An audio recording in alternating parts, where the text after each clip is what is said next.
Hi, I'm Sarika Benjamin and welcome back to my channel Benji's Home Cooking. Today I bring to you the recipe of dal gosht, also called as mutton dalcha. It's a perfect blend of spices, lentils, mutton and vegetable, all cooked in one. So first things first, to make the dal gosht, I have taken quarter cup of masoor dal, quarter cup of tur dal and half a cup of chana dal. We're going to wash this 2-3 times and then soak it for an hour or two. So here the dal has been soaking for about couple of hours and you can see it has really soaked well. Apart from the dal, we need 500 grams of mutton. This is mutton with bones.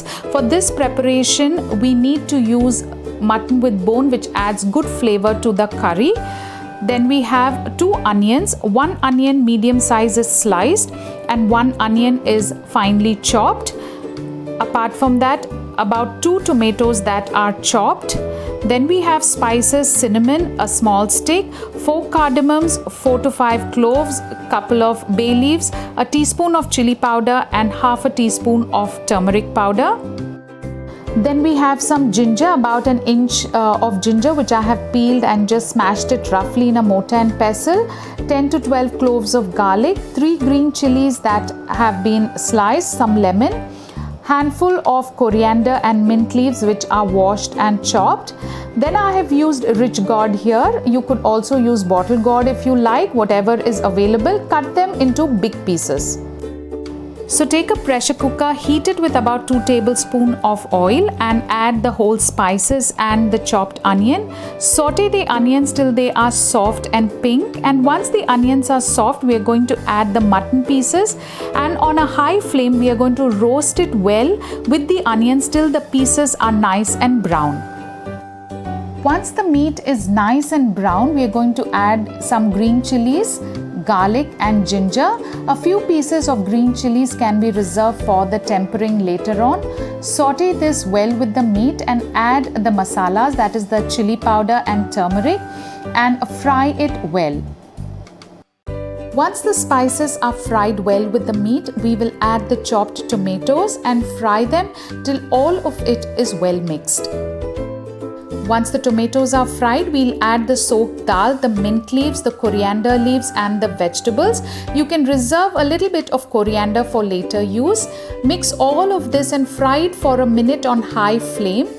Add salt to taste and water enough to cook the dal and the meat. I have added about 2 cups of water to this, just enough so that the entire mixture is soaked under water, and pressure cook it for about 3 to 4 whistles or till the meat is cooked.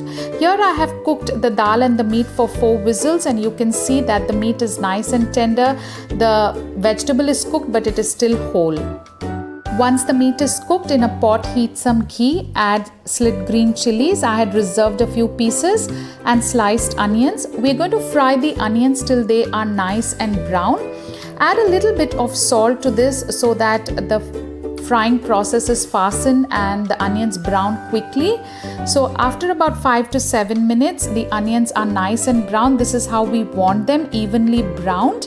And once the onions reach this stage, we will add the dal and the meat mixture. You can see that the dal is well cooked and so is the meat and the vegetable. But if you require, you can just mash the dal with the back of your spoon, but make sure that you don't mash the meat or the vegetables.